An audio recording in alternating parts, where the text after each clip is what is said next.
Vamos a continuar con nuestro estudio de las parábolas de Jesús. El día de hoy, ¿cuál parábola nos toca? Precisamente, las 10 vírgenes. Esto ya entra en una nueva clasificación de parábolas. ¿Se acuerdan que van por temas y subtemas? El primer tema o primer clasificación eran las parábolas didácticas. Dentro de las parábolas didácticas vimos las que se refieren al reino de Dios, las que son de servicio y obediencia, las que son sobre oración, la que es acerca del prójimo, acerca de la humildad, acerca de la riqueza. Después vimos la segunda clasificación, que son parábolas evangélicas. Dentro de las parábolas evangélicas teníamos las que son acerca del amor de Dios, acerca de la gratitud. Y ahorita vamos a ver las parábolas sobre el juicio. Parábolas sobre el juicio, y el subtema sería acerca del regreso de Cristo. Y la primera de ellas pues es la parábola de las 10 vírgenes, que está en Mateo 25 del 1 al 13.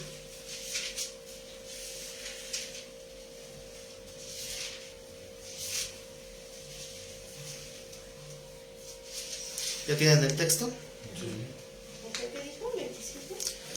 25, Mateo 25 del 1 al 13. Acerca del regreso de Cristo. ¿Son los de juicio?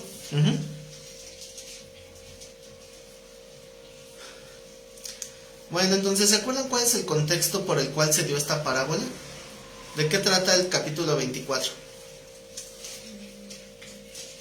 Preguntaban los discípulos de cómo sería despostar uno. ¿Cuántas preguntas le hicieron al Señor? 3. Parece que es una, ¿verdad? Pero en realidad son 3. ¿Por qué? Porque cuando ellos van saliendo de la ciudad, ven desde lo lejos lo majestuoso del templo, y entonces le presumen al Señor, ¿verdad? Bueno, le dicen, mira, Señor, qué bonito está el templo. Entonces el Señor les dice, pues, de cierto les digo, que no va a quedar de este templo ni siquiera una piedra sobre otra, ¿no? Recuerden que el muro de los lamentos no cuenta, porque ese no es el templo, ese es el muro exterior del atrio. Pero lo que era la parte interna del templo, no quedó piedra sobre piedra, porque resulta que estaban recubiertas las paredes de oro. Entonces cuando lo destruyeron en el año 70, ese oro se fundió y parte quedó se fue hacia los cimientos. Entonces derribaron todo para saquearlo en los años posteriores. Literalmente no quedó piedra sobre piedra. Entonces lo único que queda pues es el muro de los lamentos. Entonces el Señor como que los frena en seco, ¿no? O sea, ¿para qué se enorgullecen de un templo que no va a quedar nada? Eso pues como que les causa cierta inquietud a los discípulos, y pasa un ratito después que están pensando en ello y dicen, Señor, pues ya que tocaste el tema de lo que viene adelante, pues ¿por qué no nos hablas un poquito del futuro, verdad? Y le pregunta sobre 3 cosas diferentes. Primero es, ¿cuándo sucederán estas cosas? Refiriéndose a la destrucción del templo. La segunda, ¿cuál era? ¿Qué señal habrá de tu venida? ¿Y la tercera? ¿Y qué señales habrá del fin del siglo? O que algunos traducen del fin del mundo, ¿verdad? Para el caso es lo mismo. Gracias. Entonces son 3 preguntas que el Señor empieza a contestar prácticamente en dos partes. La primera es la más sencillita, donde dice, tengan cuidado que nadie los engañe. O sea, si lo vemos así detenidamente, sí es importante resaltar que lo primero que el Señor dice es, tengan cuidado porque pues muchos los van a engañar en lo que va a venir adelante, acerca de esos temas, de cuando Cristo regrese y del fin del siglo. Entonces recuerden, bueno, yo creo que no tengo que aclararlo, pero por si las dudas, siglo no se refiere a 100 años, ¿verdad? Es también una expresión de cuando acabe una etapa. A veces se confunde siglo con ciclo, pero prácticamente en la cultura judía, siglo a veces se usaba como ciclo, o sea, aunque no son la misma palabra. Entonces, no es que pasen 100 años, ¿verdad?, para que ocurran esas cosas. Entonces, ¿qué es lo primero que va a ocurrir? Va a haber gente que va a intentar confundir sobre este tema. Y por eso comienza la respuesta del Señor con una advertencia. Cuidado que nadie los engañe, porque vendrán muchos en mi nombre diciendo que yo soy yo. Y así que, y después más adelante vuelvo a reiterar, acuérdense, si alguien les dice está por allá o está por allá, no le crean. Bueno, ese es el primer aspecto que lo repite en 2-3 ocasiones. Pero el segundo es cuando empieza a dar una serie de señales y al final de cuentas esas señales dice que serán principio de dolores. Y la palabra dolores no es la misma palabra como para cuando alguien se corta o se cae, o sea, no es una palabra que hable de un dolor cualquiera, es una palabra que habla de un dolor específico. ¿De cuál dolor es? Del dolor de parto. Entonces, esa palabra se usaba para referirse a la forma en que ocurren los dolores de parto. Recuerden que los dolores de parto tienen dos características. ¿Cuáles?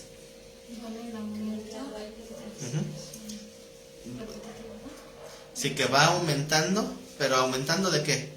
Intensidad. De intensidad y De tiempo, ¿no? cada vez son más cercanos, hasta que nace el bebé. Es como si fuera una cuenta regresiva, ¿verdad? Entonces esa es la forma en que el Señor nos va pues midiendo el reloj profético con señales cíclicas que se van repitiendo y se van intensificando. Entonces todas señales que ya hemos estudiado de guerras y de pestes y hambre y todas esas cosas son cíclicas. Desde el año 70, desde que el templo fue destruido, ya había como que esas señales se estaban dando.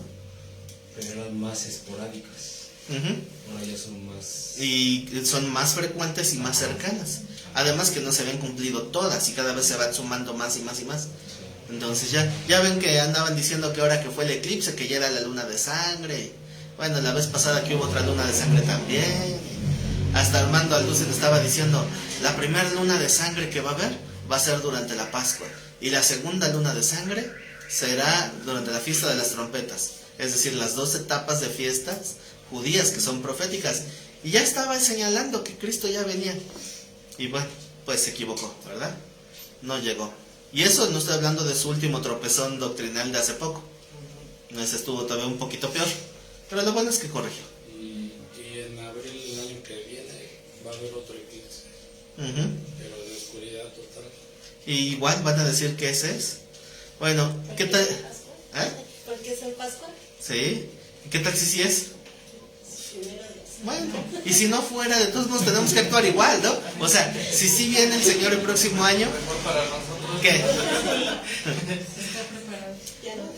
¿Y si no viene el próximo año, sino tal vez vengan 10, ¿qué cambia?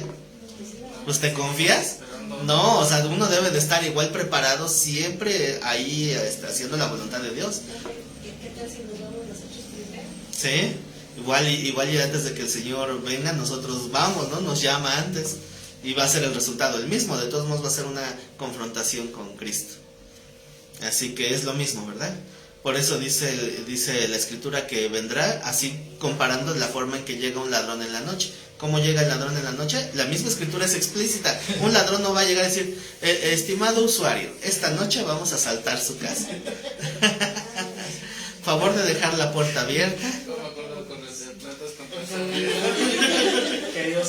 No quería decirlo, pero también lo pensé.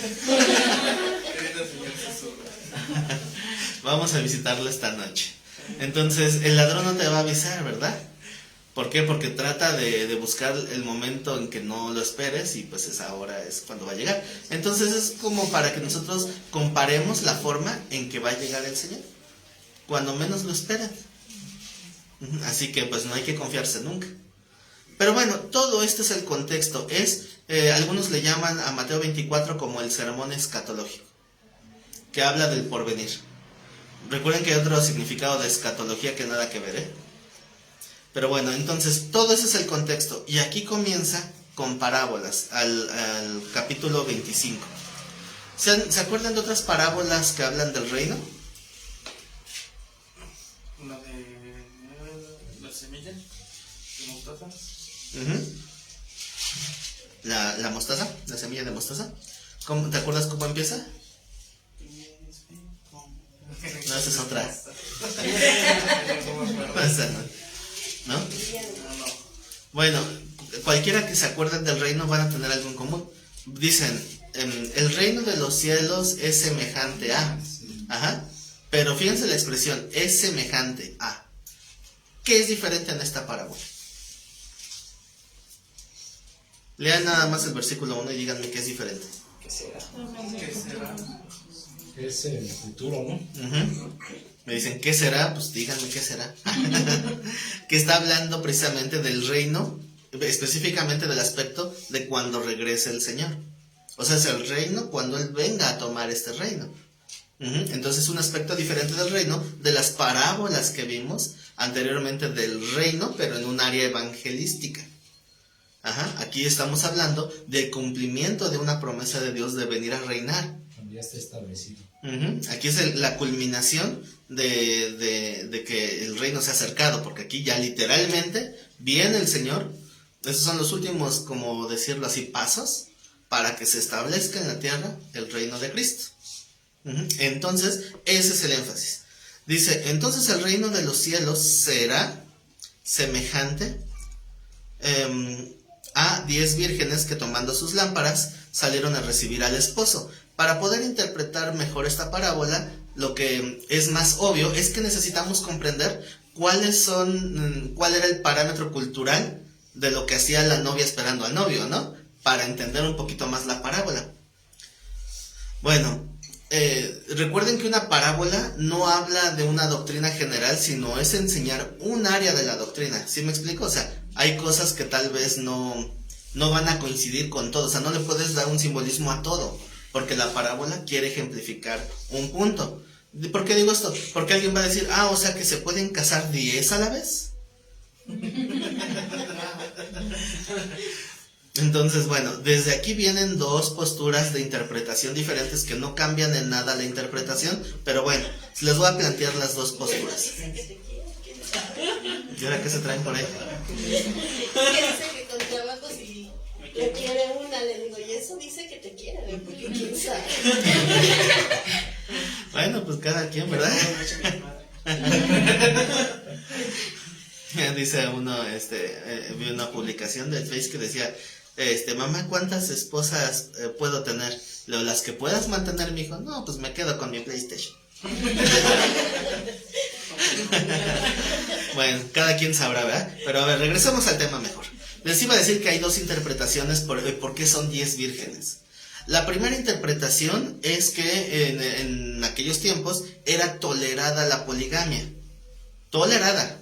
No que fuera algo aceptado por Dios, porque nunca ha sido aceptado. Pero ¿cuántas mujeres tenía Salomón?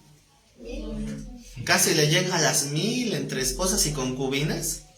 No me acuerdo también el número exacto, pero eran como 400 y 500, no recuerdo muy bien, ¿no? Pero imagínense, casi 1000 mujeres.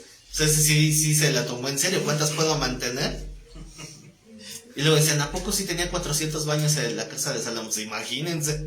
Pero bueno, el caso es que no porque haya habido hombres que supuestamente sirven, digo supuestamente porque fallan, ¿no? Pero que están sirviendo a Dios y que tienen varias mujeres, no quiere decir que Dios lo apruebe, sino que Dios tenía cierta tolerancia. Entonces, esa es una interpretación, que como había tolerancia a la poligamia, por eso, bueno, al final de cuentas no está enseñando sobre matrimonio, está enseñando sobre cómo será cuando Cristo venga. Así que como son temas totalmente diferentes, no afectan la interpretación. Ahora les voy a decir la segunda interpretación de este versículo. Es que lo que se acostumbraba en aquel entonces, cuando estaba una joven a punto de casarse, cuando iba a esperar al cuarto, afuera del cuarto del novio, no se iba sola, se llevaba un séquito de damas, lo que ahora se conoce como las damas de honor. Por eso siempre cuando van pasa la novia, siempre vienen atrás las damas de honor, que son las demás vírgenes que acompañan para ser testigos. Bueno, de esos no, de otros testigos. Para que acompañen a la novia. Es como una parte de ser testigo y otra parte de acompañarla en el gozo, que es la iniciar su nueva vida.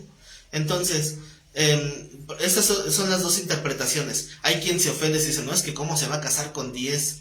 Bueno, es un simbolismo, a final de cuentas, Cristo, que es el novio, se va a casar con una novia que es la iglesia, pero la iglesia pues, es un simbolismo de todos nosotros, ¿no? Así que bueno, o sea, a final de cuentas, no hay que sobre espiritualizar la parábola ni rebuscarle, porque comenzaríamos a, en lugar de interpretar, haríamos ¿qué? Eisegesis. Exacto. Recuerden que la eisegesis es lo opuesto a la exégesis. Literalmente la palabra exégesis significa sacar hacia afuera, extraer. Y eisegesis es meter. Es ajustar mis pensamientos al texto, lo cual pues obviamente es un error, pero lamentablemente es la base doctrinal de cientos de iglesias, tristemente. Porque yo pienso de una manera, entonces busco este texto como que quede y pues lo hago que adapte, ¿no? Entonces eso es un error. A final de cuentas no nos vamos a meter mucho en este rollo. Si quieren tomar la interpretación 1 o la interpretación 2, no cambia en nada el propósito de la parábola ni la interpretación doctrinal. ¿Vamos bien? Sí. Bueno, si alguien allá de los que ven en línea tiene también alguna duda, pues la escribe. Y si no la veo, pues la vuelve a escribir. Porque de repente se me pasa. Aquí estoy. Sí, insistan si es que no veo alguna pregunta. No sé, tono de pato doble. Sí, ¿verdad? Que diga, oye, tienes un mensaje. Yo creo que después vamos a pedir a alguien que esté ahí comisionado a estar al pendiente de los mensajes para que sea el representante de los que están en línea. El ministerio del testigo. Estar ahí al pendiente para que me hagan ver si hay una pregunta. Bueno, entonces volvemos al contexto cultural de una boda. ¿Se acuerdan de cuando les platiqué de aquel joven que decía, yo me quiero casar pero como Dios manda? Nada de esas cosas paganas de que el vestido blanco y que las argollas y no, eso es pagano, eso es de origen pagano. Yo quiero una boda como Dios manda. Y dice el pastor, sí, ¿cómo es como Dios manda? Dice, pues como dice la Biblia. ¿Y como dice la Biblia? Pues usted debe saber, usted es el pastor, a mí qué me dice. Y es que el pastor decía esto porque la ceremonia que hoy conocemos de una boda no tiene que ver con la Biblia. Eso no existe en la Biblia.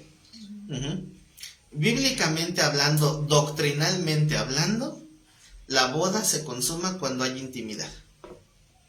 Esa es la señal del pacto matrimonial. Como dice el texto, dejará el hombre a su padre y a su madre y se unirá a su mujer y los dos serán una sola carne. Que es una primera referencia a la relación sexual. Cuando hay relación sexual, pues ya hay una boda. Entonces, ¿qué es lo que se hace en una ceremonia en la iglesia? Bendecir el matrimonio. Bendecir antes, jóvenes, antes. Si primero se bendice. Pero ¿qué se bendice en la boda de la iglesia? No solamente es la vida que van a empezar, es también su sujeción a Dios y a las autoridades. Por lo tanto, nadie en la iglesia, o sea, me refiero que ningún pastor puede ministrar una boda si no está el certificado de la boda civil. No se puede brincar. Porque, si tengo a mis testigos de la iglesia, pero no tengo un testimonio ante la sociedad o ante las autoridades. No, se necesita el matrimonio civil para poder casarse en la iglesia y entonces ya teniendo un buen comienzo en orden, pues inicia su vida. ¿Está viviendo en concubinato, Yo quiero pensar que estamos hablando de una pareja que pues no se puede decir cristiana, ¿no? O que conocieron después. Cuando alguien, no solamente en el matrimonio, cuando alguien no conoce a Dios, nuestras decisiones están mal, porque están fuera de la voluntad de Dios. Así que cuando tú naces de nuevo, sí, naces de nuevo, tu espíritu vuelve allá a nacer, pero tu vida secular tal vez ya está hecha un caos. ¿Qué hay que hacer? Empezar a reordenar todo. Entonces, cada caso necesitaría una guianza en particular para ver cómo ir restaurando todo el desorden que hayan hecho en su vida. Y así se le va dando una guianza personal y particular en cada uno. Si hay una pareja que ya están unidos nada más haciendo unión libre, pues hay que ver cómo van a poner en orden su matrimonio. Porque sucede, por decirlo,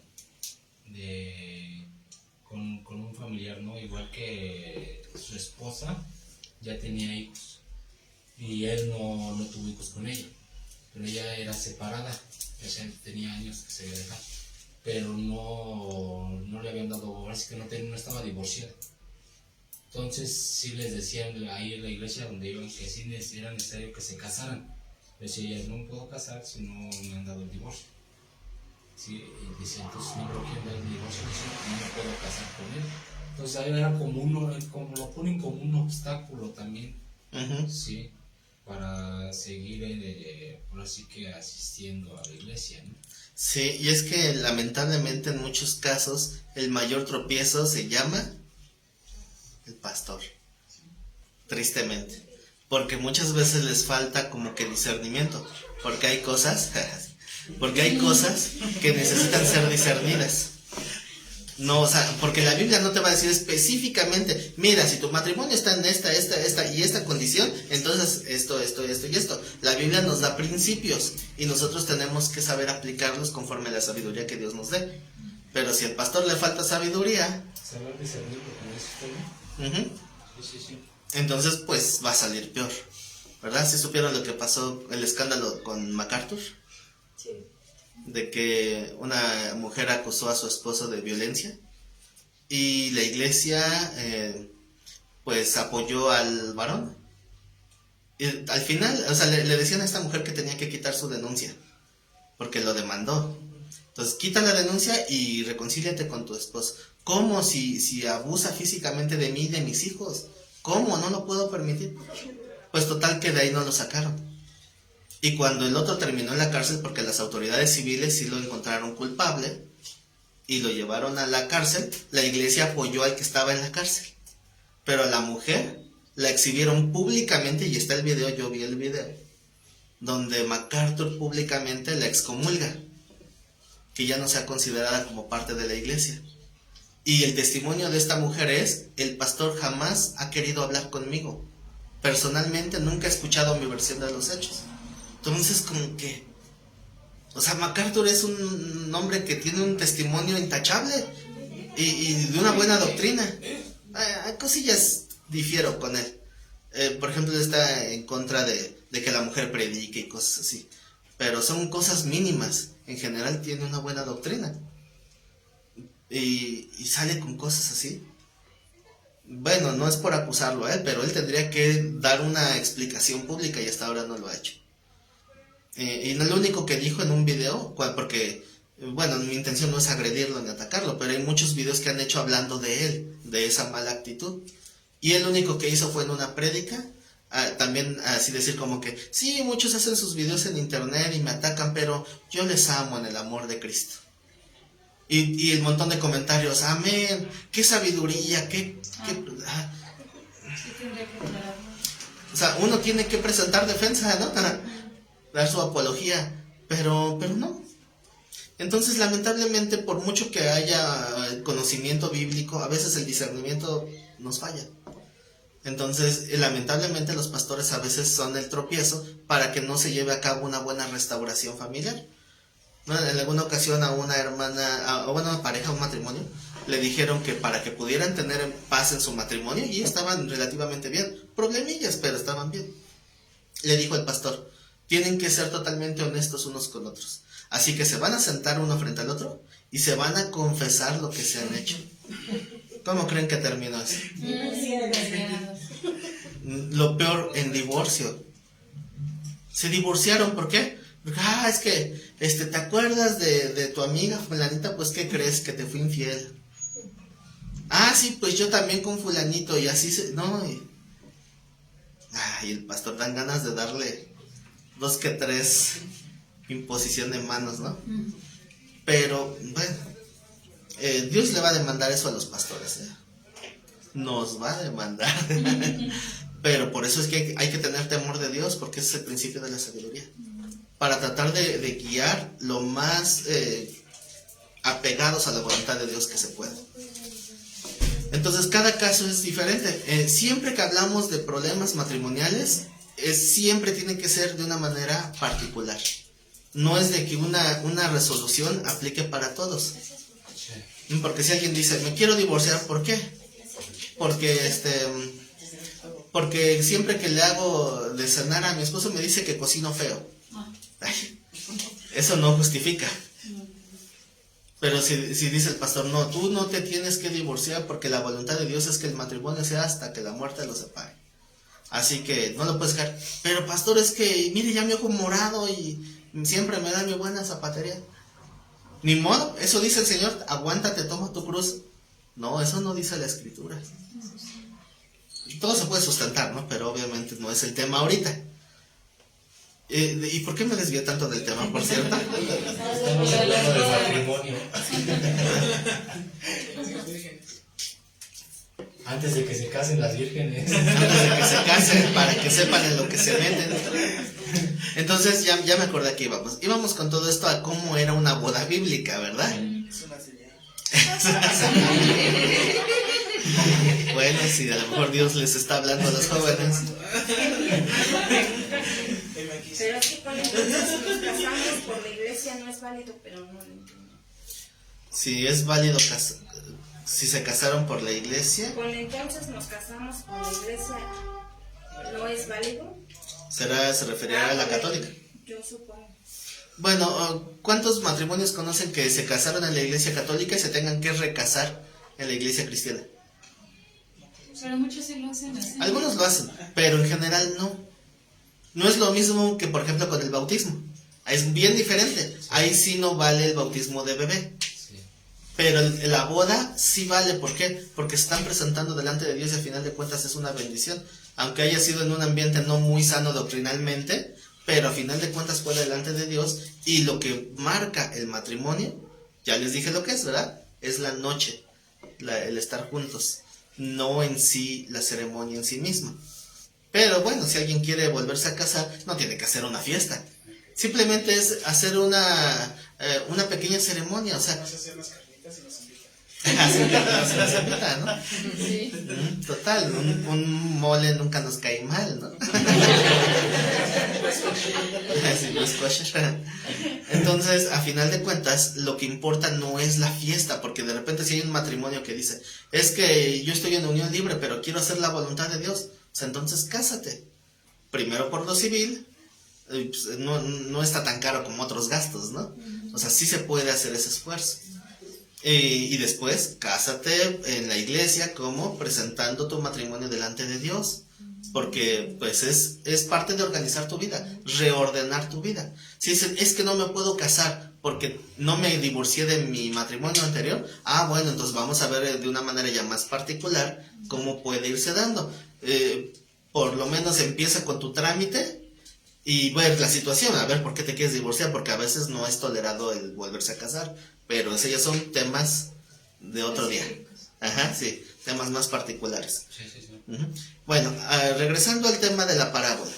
Entonces, ¿qué es lo que se hacía ya no doctrinalmente, sino culturalmente? Es diferente, ¿verdad? Lo que se hace como costumbre y lo que se hace como doctrina. Como doctrina ya lo hablamos. Como costumbre se hacía una fiesta y ya después de donde inician las ceremonias es cuando se invitaba al rabino para que bendijera el matrimonio y se hacía una fiesta donde se presentaba delante de todos los testigos a la pareja, para decir, no sé, el papá de la novia, que es quien ofrecía la fiesta, era para que los testigos supieran que ya tiene varón, ¿no? Que ya no está solita, así que para que sepan. Entonces era tener testigos. Pero como siempre el machismo siempre sale a relucir, vete a esperarme en la casa, mijita. Aquí estoy con los varones, aquí brindando por tu felicidad. Bueno, y cuando se exceden de eso, pues ya ven lo que le pasó a Jacob, ¿verdad? Llegó medio mareado, no se dio cuenta con quién lo casaron, y a la mañana siguiente, sácalas. Dicen que fue el primer músico frustrado, ¿verdad? Porque quería la menor y le dieron la mayor. Entonces le dieron gato por liebre a Jacob. ¿Por qué? Porque la boda se consumaba así. Después de esa fiesta o esa celebración, los padres acompañaban al novio y las doncellas acompañaban a la novia antes, y cuando llegaba entraban al lecho nupcial y quedaban los testigos ahí toda la noche para que no se escape. Ya que pasaran la noche juntos, entonces ya eran oficialmente un matrimonio. Por eso es que no se pudo escapar Jacob, Porque dice, no, pasaste la noche con ella. Y ya no hay devolución. Y por eso tuvo que trabajar otros 7 años por la que él quería. Qué pobrecita, ¿no? ¿Cómo se llama? Lea, ¿no se llamaba? Entonces pobrecita Lea, porque pues estuvo ahí sin que la quisieran. Pero bueno, ¿cómo dice el dicho? Chivo saltado, chivo quedado. Algo así dice. Bueno, entonces, algunos sí, o sea, en el caso de Jacob, metieron a la novia a la tiendita. Y ya cuando llegó Jacob, los echaron para adentro, bueno, cerraron la puerta y pasó lo que tenía que pasar. Pero, en la mayoría de los casos, la novia se esperaba a la puerta. Estaba allá a la puerta esperando. Nada más que depende. Está la puerta. Pero dice el Señor que Él es el que abre y cierra puertas, hay que estar atentos. Así que aguas. Y ahorita, digo, para los que están en línea, ahorita las mamás están así.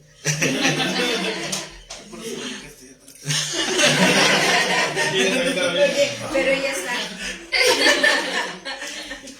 Bueno. Bueno, por eso hay que estar en oración y ayuno.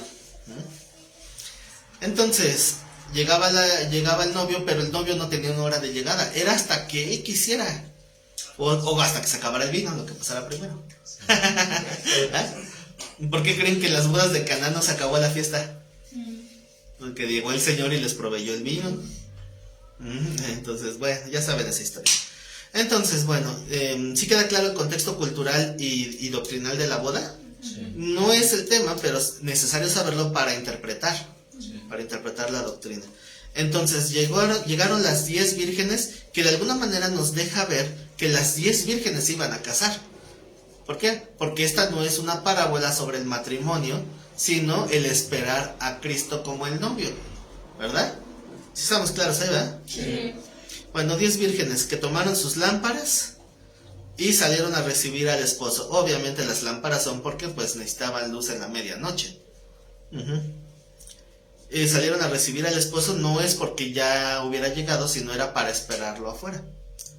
5 de ellas eran prudentes y 5 insensatas. Podemos interpretar estas dos palabras como una antítesis, es decir, un opuesto. ¿Qué es lo contrario a la prudencia?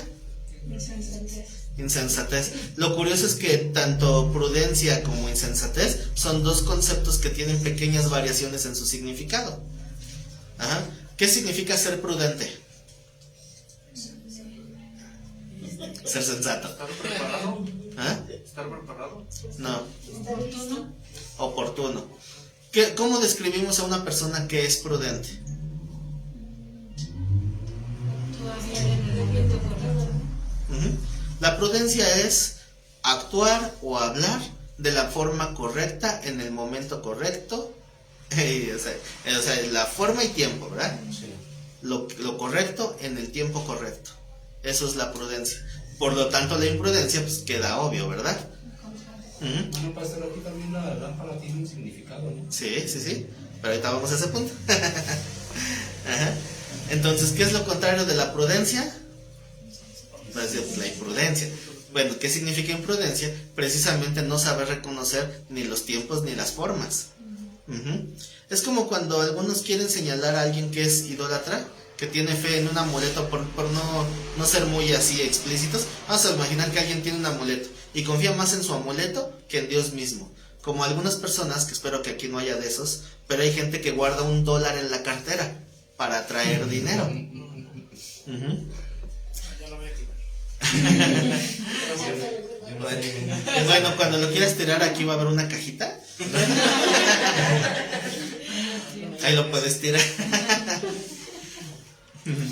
Entonces, mi mente empieza a divagar. Me acordé de los encuentros donde hay un tema en los encuentros que se llama limpieza espiritual. Entonces se habla de simbolismos y todo eso, y todas las cosas que traen así de simbolismos malos. Hay una bolsa donde lo tienen que echar todo, pero a veces echaban cadenitas, o sea, medallitas y cosas así, y empezaron a murmurar: el pastor los va a vender. Dice: no, nada más se los lleva a pedir piedad al monte.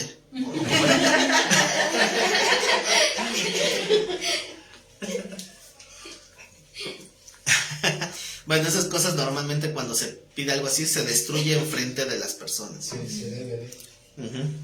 Pero bueno, regresando al tema. La insensatez, por otro lado, tiene un significado un tanto diferente.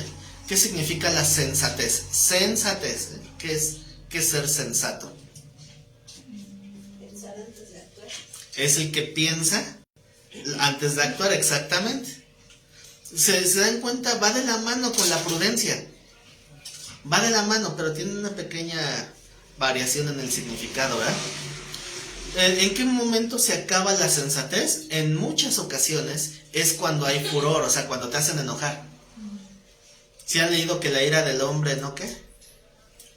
No obra la justicia de Dios. Entonces, muchas veces cuando nos hacen enojar, pasa algo bien interesante. El cerebro se apaga y la boca se enciende. Y empezamos a decir cosas de las cuales nos arrepentimos.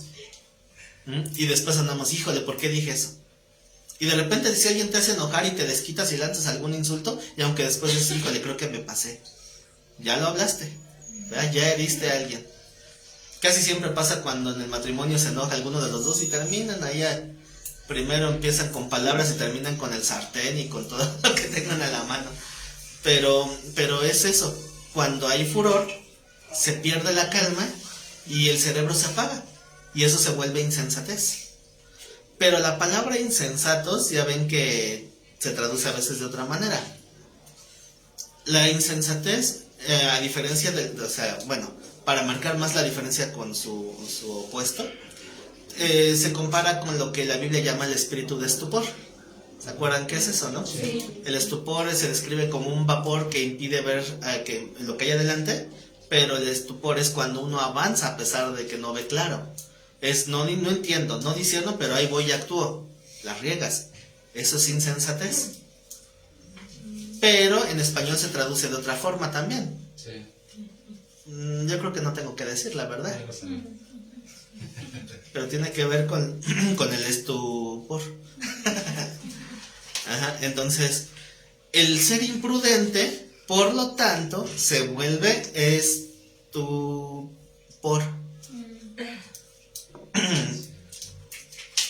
Ahora, vamos a los demás simbolismos que nos empieza a marcar la parábola. Las 10 vírgenes, ¿a quién representa? La iglesia.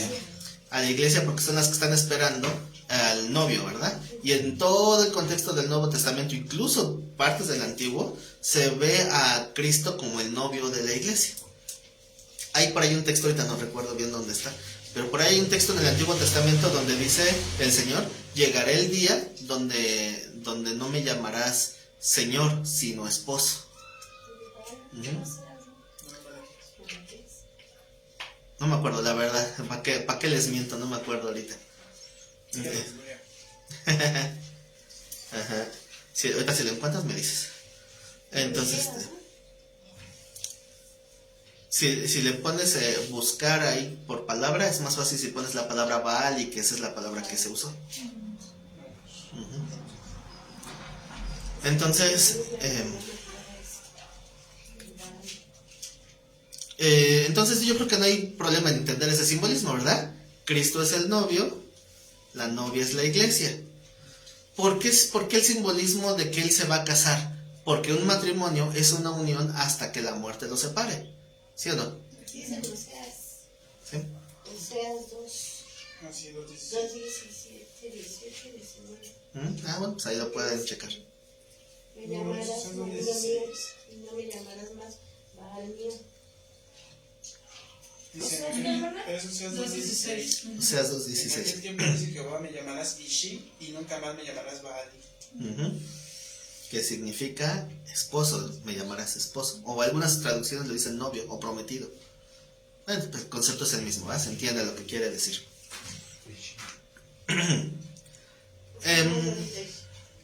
Sería más bonito Ishi. ¿Ishi? Bueno, cuestiones del idioma.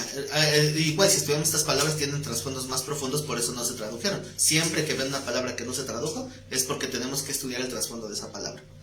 Pero bueno, entonces, les decía, ¿están de acuerdo que el matrimonio es hasta que la muerte los separe? Los mormones dicen que es eterna, la boda. Pero muchas mujeres dicen, no, piedad. Pero en el caso de Cristo, la boda de Cristo también es hasta que la muerte los separe. Ahora muerte. Entonces sí. Entonces sí aplica hasta que la muerte los separe. O sea, ¿cómo? Pues sí, pero La boda. vamos a morir, ¿no? Bueno, Ese es el punto. O sea, sí, ese matrimonio de Cristo con la iglesia va a terminar cuando la muerte los separe.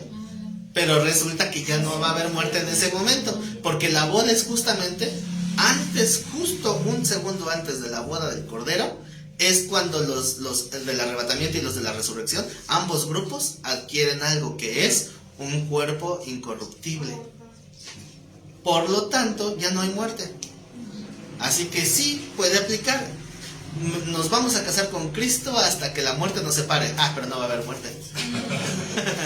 O sea que nunca se va a separar de nosotros. El Señor, cuando se despide de sus discípulos, les dice que va a adelantarse a ser una morada para nosotros, ¿no? Pues dice, para que donde yo esté, ustedes también estén. Entonces, ese alejamiento iba a ser solamente durante este tiempo de preparación, pero llegará el día donde ya no nos volveremos a separar de Él. Estaremos con Él por la eternidad. Entonces, por eso se maneja ese simbolismo de la boda. Pero mientras tanto, antes de que llegue, necesitamos ver claro, tener claridad, y por eso necesitamos tomar nuestra lámpara. Han leído, a ver, si me equivoco me corrigen, pero según yo me equivoco es el Salmo 119, 105. Lámpara es a mis pies tu palabra, y lumbrera a mi camino. Entonces, ¿cuál es la lámpara que nos ayuda a ver el camino? La palabra de Dios, ¿verdad? La Biblia.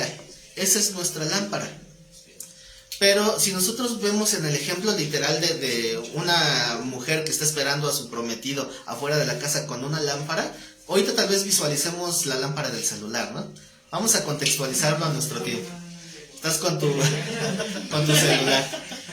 Pero ¿qué le pasa a tu celular? O sea, ¿qué tanto te puede servir la lámpara del celular si no tienes pila en el celular? No sirve para nada.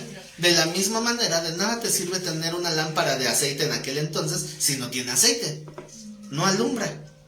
¿Qué simboliza el aceite? El Espíritu Santo. De la misma manera, de nada sirve tener una Biblia así bien bonita de piel de pasta de piel italiana con canto dorado y autografiada por el apóstol Abel Según. De nada te sirve. Bueno, cada quien, ¿eh? Con Strong o ¿cuál les gusta? Hay Biblias bien bonitas, ¿verdad? La Biblia, ¿cómo dicen que se llama? La Biblia, ¿qué? ¿La teológica? La teológica, no recuerdo de quién era. Autografiada por el pues de quién la paga. Boy. ¿Qué te refieres con que de quién era? Sí, de un teólogo que ha hecho la Thompson. A la Thompson. Ah, la Thompson, ajá.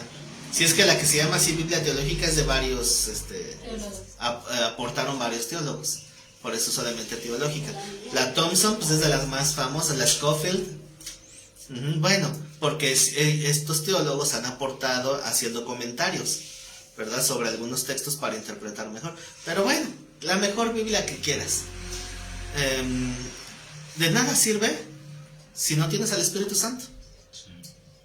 Vas a interpretar mal, aunque tengas hermenéutica, no lo vas a poder aplicar bien, porque el Señor te va a cerrar el entendimiento. Si no tienes al Espíritu Santo, es imposible que entiendas bien la Biblia. Si teniendo al Espíritu Santo a veces cuesta trabajo, imagínense sin el Espíritu Santo. Bueno, ya no quiero decir nombres para que nadie se sienta acusado. No digo de ustedes, hablo de los pastores, ¿verdad? Pero no voy a decir nombres, pero recuerden que hubo un pastor por ahí que se fue lejos, muy lejos, porque según Dios lo llamó a predicar. y Dios muy claramente le cerró el entendimiento, perdió su comunión. A veces es increíble que hay gente recién convertida que le explicas un texto y te lo entiende a la primera, y hay gente que lleva años estudiando la Biblia y no lo logra comprender. ¿Por qué? Pues a veces es por eso, porque no tienen al Espíritu Santo. Y si no tienen al Espíritu Santo, pues van a entender lo que su carne les haga entender. Y es bien peligroso. Incluso, ¿sí? Predicamos el yo siento, yo creo. Ajá. Yo creo, yo pienso y yo siento. Los peores enemigos de la predicación. La predicación es así dice el Señor y punto. No es de que, pues el Señor dice que esto, pero pues yo creo que... No. Eso no cabe. Como espada de doble filo, ¿no? Así debe ser su palabra. Así es. Entonces es de doble filo porque luego se matan solos. Ese no es el motivo principal, pero también aplica. ¿Saben cuánto pesa una espada de doble filo? Aproximadamente. No tanto. Esa era la de Goliat, la jabalina de Goliat. No, una espada para no gigante pesa entre 5 y 10 kilos.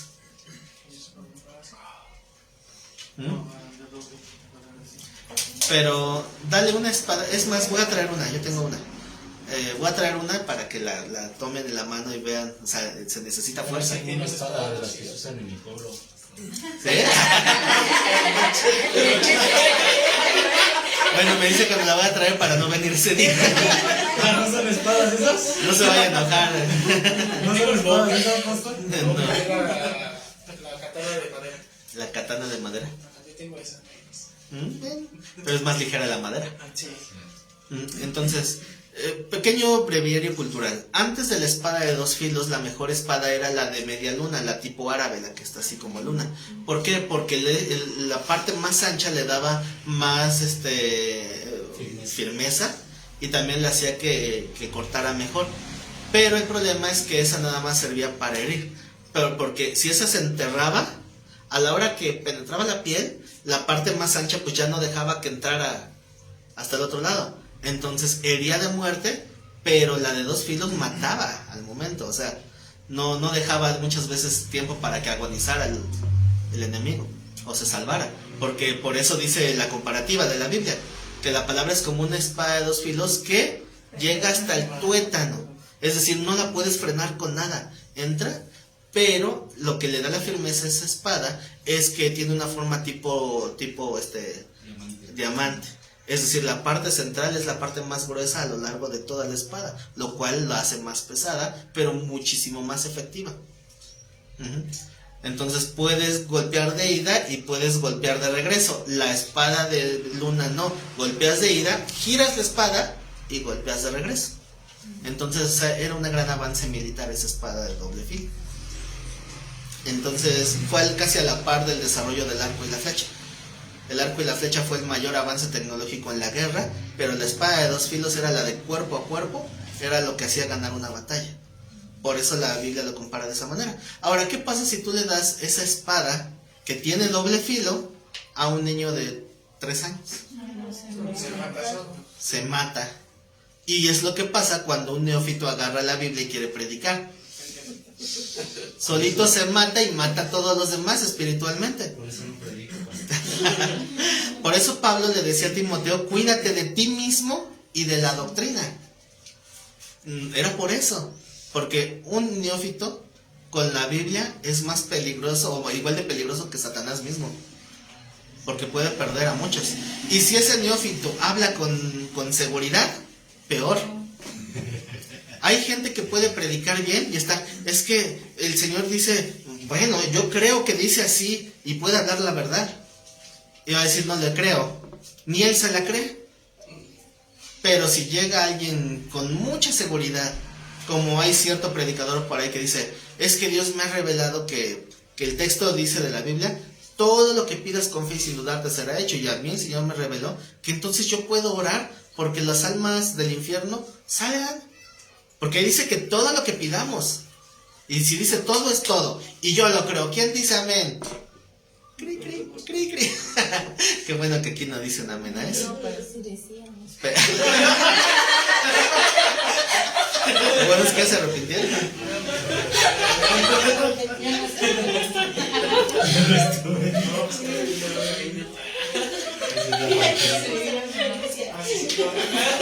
Bueno, cada quien, ¿no? Sabe de dónde ha salido, de dónde los ha sacado el Señor.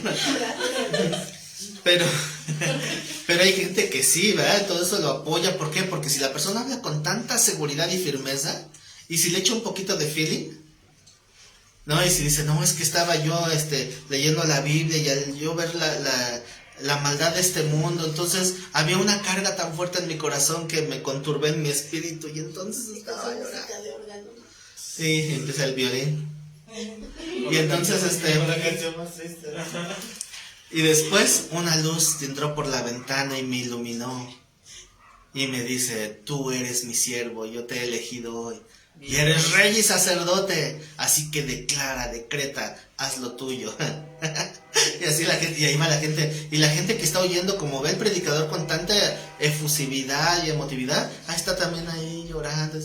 Ay, recibo. Puras mentiras. Reciben mentiras. Y ya el colmo de los colmos, un predicador que en una ocasión dijo, sí, yo sé, hermanos, porque así daba su doctrina toda rara, y los hermanos se quedaban así como que con cara de what. Yo sé lo que están pensando. Yo sé, esto que les estoy diciendo, no, ni lo busquen en la Biblia porque no está, pero recibe. Recibe. No, pues con un argumento así, ¿cómo puedes decir que no? Ahí está la gente, ¿no? Bueno, pero no digo que no. Sí. Bueno, el tema no es la apostasía. Regresemos al tema. Matrimonio. Regresemos. Hablamos de matrimonio y terminamos con apostasía. ¡Qué cosas! Pequeño dato curioso. ¿Sabían que la palabra apostasía en su etimología se traduce como divorcio? ¿Cómo así? Por eso es que cuando María y José estaban desposados, era considerado un matrimonio desde el punto de vista de un acuerdo, pero no se había consumado el matrimonio, ¿verdad? Tenían que esperar un año. Así que era como que el punto medio entre ser soltero y estar casado, porque ya había una promesa. Ese es el desposamiento. Ese mismo estado de desposamiento es donde se encuentra actualmente la iglesia con respecto a Cristo. Está en un desposamiento. ¿Qué está haciendo la novia ahorita? Esperando a la puerta a que llegue el novio. Entonces prácticamente pues ya está casada, ya está desposada, aunque no se haya cumplido, pero se le llama igual desposamiento. Es que depende del contexto. Hay textos que usan la palabra desposamiento como un matrimonio consumado, pero en el caso de María se dice que estaba Sería comprometida, ¿no? sí, es lo mismo, pero precisamente ya hay una promesa. Entonces ya está, como dicen, pedida y dada, o sea, ya está el acuerdo. Ya ante la gente, ante los ojos de la gente, ya no puede buscar otro varón, ¿verdad? Ya está ahí. Entonces la iglesia está ahorita en esa etapa de desposamiento, en que ya está prometida.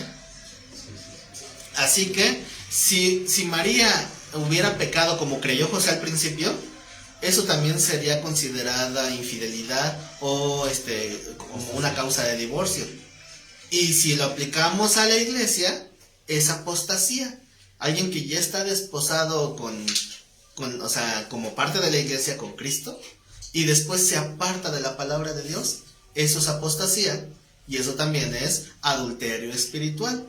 Por eso es que algunos textos dicen, por ejemplo, Pablo decía, oh almas adúlteras, y no hablaba de adulterio carnal, hablaba de adulterio espiritual, pero les dice así, adúlteras.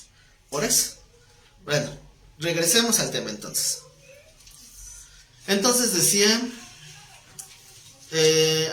sí aclaramos el punto. Entonces, ¿la lámpara simboliza qué? ¿Y el aceite? ¿Y si tenemos la palabra pero no el aceite? ¿Y si tenemos aceite pero no lámpara? No se puede, ¿sí? Tampoco es bueno. Pero no se puede, ¿no? Sí se puede. Se llama ignorancia.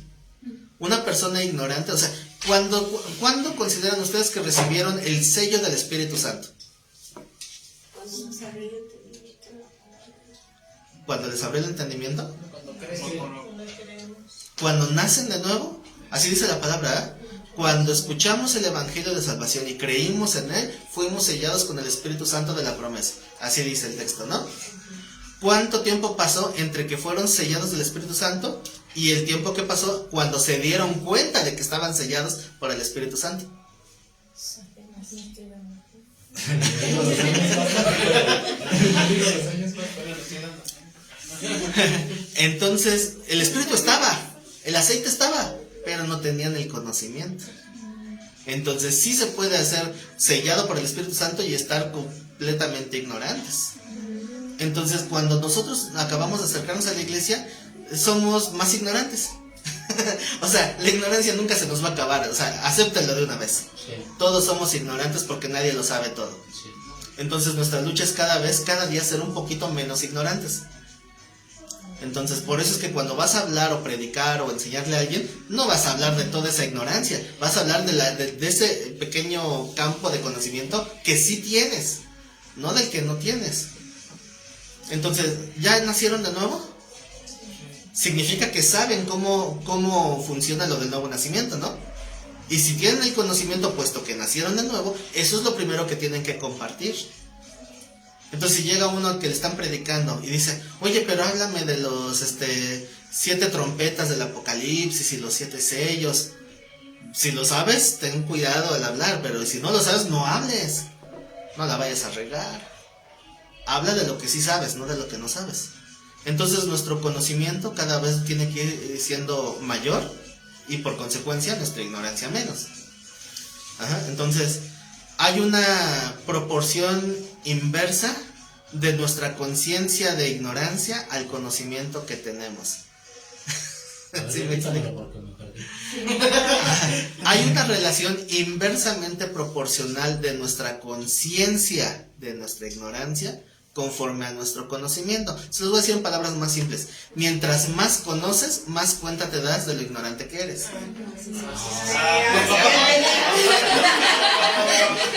Me sentí como en consulta, pastor.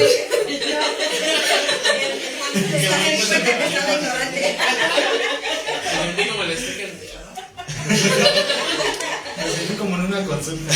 ¿Una consulta? Sí, o sea, es que es una relación. Por ejemplo, tú te visualizas a ti en un nivel de ignorancia. Bueno, todos, o sea, seamos humildes, ¿no? Somos ignorantes. Entonces, si nosotros consideramos que nuestro conocimiento de Dios está al 50%, nada más por poner un ejemplo. Vamos a imaginar que yo creo que mi conocimiento de Dios está al 50%. Entonces, cuando conozco un poquito más de Dios, me doy cuenta que sabía un poquito menos. Cuando conozco más, me doy cuenta que sabía menos todavía. A eso es lo que me refiero con una relación inversa proporcional. Mientras más conozco, más me doy cuenta de mi ignorancia. No es inversamente proporcional, porque va en proporción, pero inversa. Subo en conocimiento, bajo en mi conciencia de conocimiento. Que nos pasó en la clase de cristología, que entre más nos hablaban, nos íbamos haciendo chiquitos. ¿Cuánta gente me ha dicho, bueno, cada quien evalúese porque yo ahorita no me acuerdo, pero yo he escuchado de varios hermanos que me han dicho, ya me da miedo hablar, porque antes hablaba un montón de Biblia y ya me di cuenta que estaba diciendo cosas que no estaban bien. ¿Por qué es por eso? Porque se están dando cuenta que no sabían como creían que sabían. ¿Y qué dice la Biblia al respecto? El que cree que sabe algo, no sabe como debiera saberlo. Y el que cree que está firme, mire que no caiga. Entonces, nunca debemos estar muy seguros. Ahora ya estoy reafirmando lo que yo hablaba. Sí. Ahora tengo más, ¿cómo diré? ¿Fundamento? Ajá, para hablar lo que yo hablaba, ¿no? Porque sí, hasta eso sí, como le decía, yo sí tenía descuidado de hablar, ¿sí? Y hablaba lo básico. Sí, entonces ahora como dices, sí, ahora sí tengo más fundamento. Entonces, a veces el tener razón no basta, porque a veces a lo mejor sí sabemos lo correcto, pero híjole, a veces sí me da coraje porque a veces algunos les han preguntado, oye, ¿y por qué tú dices que esto es así? Pues porque así me dijo el pastor. Pero no, tienen que tener los fundamentos para defender lo que están hablando, y no nada más porque así me enseñaron. No, sino saber por qué, porque aquí la escritura dice, porque acá se ve esto, aquello y así, ¿no? Ir fundamentando nuestra doctrina. Entonces, regresando al punto, los dos extremos son malos. Si tengo Biblia y no tengo al Espíritu Santo, voy a inventar herejías. Si tengo al Espíritu Santo, pero no tengo conocimiento, pues entonces podría perder a alguien también. puedo blasfemar sin saberlo. Entonces hay que tener mucho cuidado. Entonces, sí hay gente que no tiene conocimiento, pero tiene amor por Dios. Y ahí está ministrando, queriendo servir, pero no funciona como debiera. Como se acuerdan del testimonio de 2 hermanitos que recién convertidos se salieron a evangelizar, no sabían nada. Y es que sí sucede, ¿no? Por decirlo, aquí donde estábamos, había un hermano que llegó, que no sabía, de hecho no sabía leer, pero se sabía los pocos textos que él iba conociendo, se los sabía de memoria, ¿no? Y le decía, no, es que dice tal texto, dice tal. Pero se empezó a meter en el judaísmo, sí, con los mesiánicos, ¿no? Le dicen. Y ya de repente agarraba y me llegaba a hablar y me decía, ¿no? No, hermano, es que me decía palabras judías y yo así como que... Sí, pero ¿qué cree que yo, por decirlo, yo lo que tengo, no?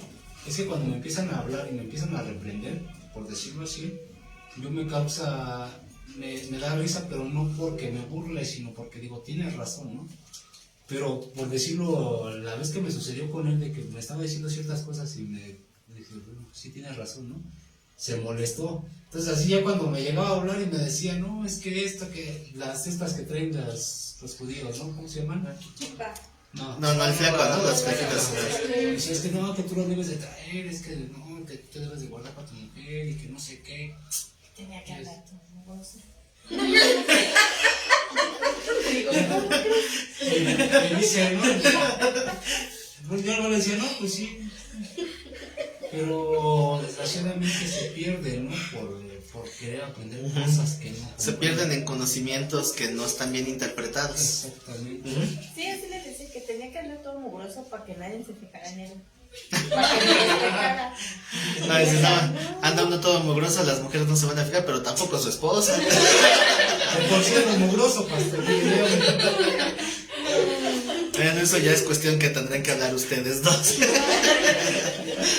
Pero bueno, les decía de este ejemplo de estos hermanos que salen a predicar sin conocimiento, pero uno fue evangelizado de una manera en que cuando oraron por él, dijeron, nada más oía que el hermano decía, llénalo, Señor, llénalo, llénalo, y hablaba otras cosas, pero el hermano solo escuchaba, llénalo, llénalo, llénalo, y así aprendió. Y el otro hermanito que se conoció ahí en la iglesia decía, sánalo, Señor, sánalo, y esa palabra se aprendieron. Entonces se mancuernaron, ¿no te gustaría recibir al Señor? No sé qué.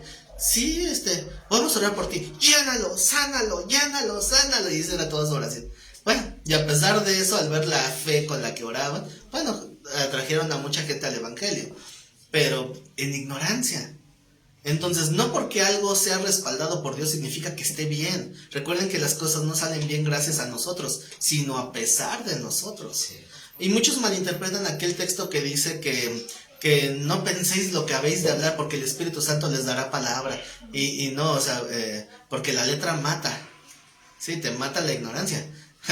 La letra mata, pero el Espíritu vivifica. Otro texto que dice el amor vivifica, ¿no? Entonces, son textos que justifican para no estudiar. He escuchado predicadores que dicen, no, yo no preparo prédica. Yo nada más me pongo a orar y que al momento que esté en el púlpito lo que Dios me dé. No, eso no es lo que te da Dios. Eso es una imprudencia, es insensatez.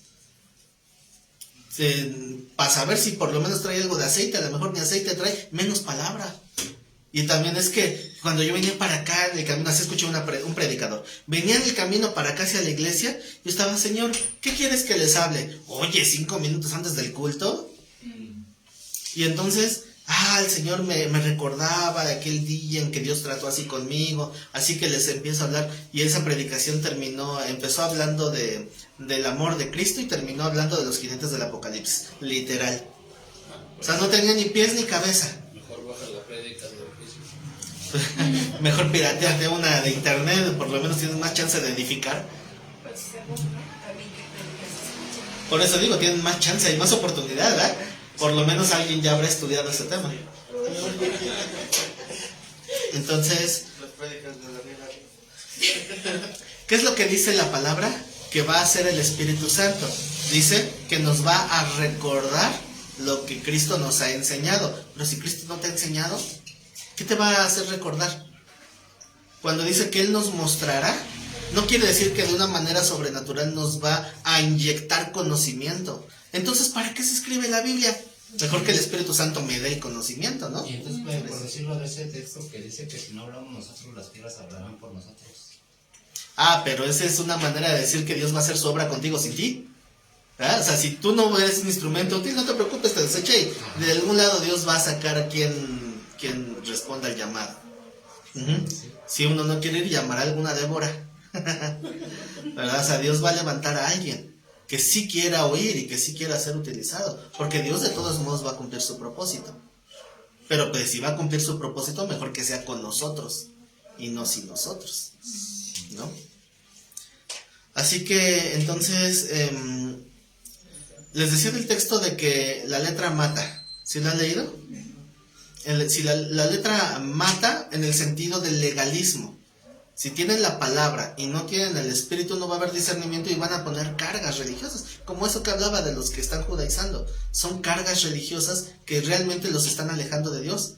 ¿Qué es lo que le reprochó el mismo Señor al pueblo? ¿No? Dice, estoy harto de sus fiestas solemnes, de sus lunas nuevas, de sus ayunos. Porque este pueblo de labios me honra, pero su corazón está lejos. Eso es el legalismo. Y eso es lo que Dios no quiere. Eso es la letra mata. Y Pablo ejemplifica ese mismo texto cuando habla de los dones espirituales en Corintios. Dice, así anhelar los dones, los mejores dones, pero sobre todo que profeticen. No dejan hablar. Dice, sobre todo que profeticéis, ¿no? Pero después de que habla de los dones, ¿cuál es el siguiente tema? Corintios 13. El amor. Dice, ¿de qué me sirve tener todo el conocimiento, toda la ciencia, si no tengo amor? Entonces, de nada me sirve el conocimiento. Entonces, el conocimiento va a tener una buena finalidad si mi motivación es correcta, que es el amor al prójimo. Y después del capítulo 14 regresa a aclarar puntos de profetizar y hablar en lenguas y otras cosas. Pero el punto es que la letra, sin el espíritu, nos va a matar.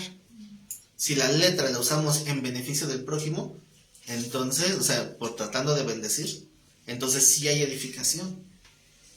Pero el Espíritu inspiró las Escrituras, ¿sí o no? ¿El mismo Espíritu hoy va a impedir que se estudien? Yo creo que no. Y si el Señor todavía dice, escudriñen las Escrituras porque de ellas hablan de mí, ¿no? Entonces yo creo que está bastante claro. Se necesitan ambos, la lámpara y el aceite para que ilumbres tu camino. Sí. Una sin la otra es perdición, segura. Llevamos 1:30 y no pasamos del versículo 4. Vamos con las prudentes. Sí.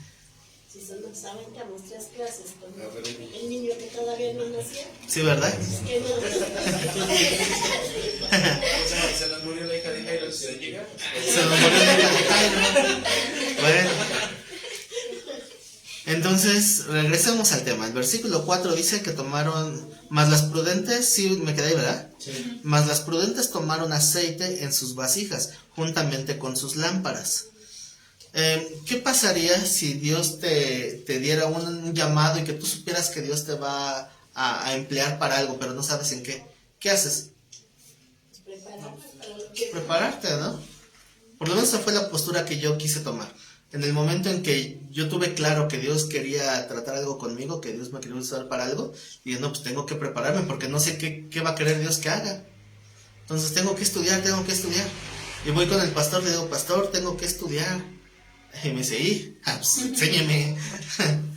Entonces, me acuerdo muy claro de ese día porque ¿cómo se llama? Él me dice, que no quería, que no podía, ¿no? Que estaba ocupado. Le digo, no, creo que usted no me entendió, pastor. No le estoy pidiendo si me quiere enseñar, le estoy exigiendo que me enseñe. Necesito aprender. Ya se quedó así como que, bueno, te voy a dar una cita el miércoles a las 2 de la tarde, era, en mi oficina. Ok, ¿qué otro día? No, ya. No, pues yo necesito comer diario, ¿no? No nada más los días miércoles, ¿no? Y para colmo era una sola reunión o sea, la semana era solo la reunión del domingo y ya, no había más reuniones. Y digo, no, yo necesito más. Total que me dio 2 días a la semana de clase. Eso fue durante un tiempo hasta que lo desesperé, le colmé la paciencia, no tengo idea qué pasó, pero me dijo que ya no. Está bien, si usted por cualquier causa no puede, ayúdeme a encontrar un instituto, porque no me puedo quedar así nomás. Necesito aprender. Está bien, ya ahí me ayudó a encontrar un instituto, ya empecé yo a estudiar y le digo, yo no sé qué quiere Dios conmigo, pero, y si llega el momento en que ya diga el Señor, ahorita necesito que estés aquí, ¿qué voy a hacer? También les conté en una ocasión donde estábamos recogiendo las sillas al final del culto, y entonces llega un hermano con el pastor, y pues no es que esté de metiche, ¿verdad? Pero alcancé a escuchar. Estaba a 1 metro de mí, estaba juntando las sillas. Y dice, oiga, pastor, mi hermano está muy mal y él dice que oye voces y que esas voces le dicen, mata, mata. Dice, y él quiere un exorcismo. Y yo, dice, pastor, ¿podré ir a la casa y liberarlo? Dice, claro que sí, hermano, voy a tu casa. Y ya se va el hermano. Y que me acerco al pastor, oiga, pastor, discúlpeme, pero pues sin querer escuché lo que dijo. ¿Lo puedo acompañar? Y como que se ríe, como que dice, tienes curiosidad. Digo, no es curiosidad, necesito saber. Porque si me llego a encontrar con algo así, no sé qué hacer. No sabría qué hacer. Quiero ver qué se hace en esos casos. Está bien, acompáñame. Ya nos pusimos de acuerdo, fui. Y cuando llegamos, el joven sí se veía muy mal. Entonces le empieza a hacer preguntas el pastor, empieza a platicar. Y de repente yo tenía ese como que impulso de querer hablar, de meter mi cuchara. Y cada vez que iba a hablar, una voz me decía, cállate, vienes a aprender, no a hablar. Y otra vez, cállate, pon atención.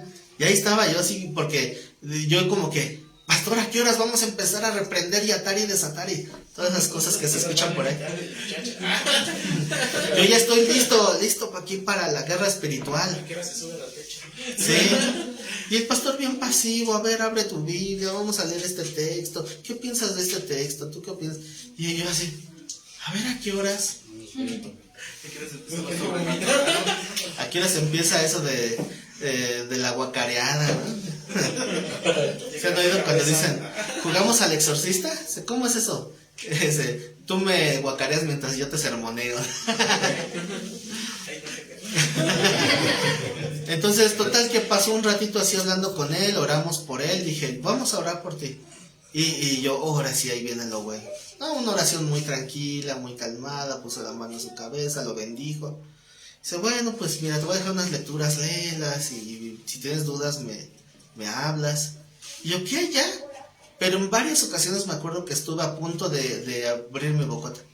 Como que vamos ya a liberarlo. Y no, me refrené. ¿Ya quería invocar el vallado de ángeles? Sí, ya quería poner mi vallado de ángeles. Y Gabriel a la derecha, Miguel a la izquierda. Que no se escape ni uno, como dijeron un día. Sellen puertas y ventanas, nada entra y nada sale. ¿Sí les conté esa anécdota?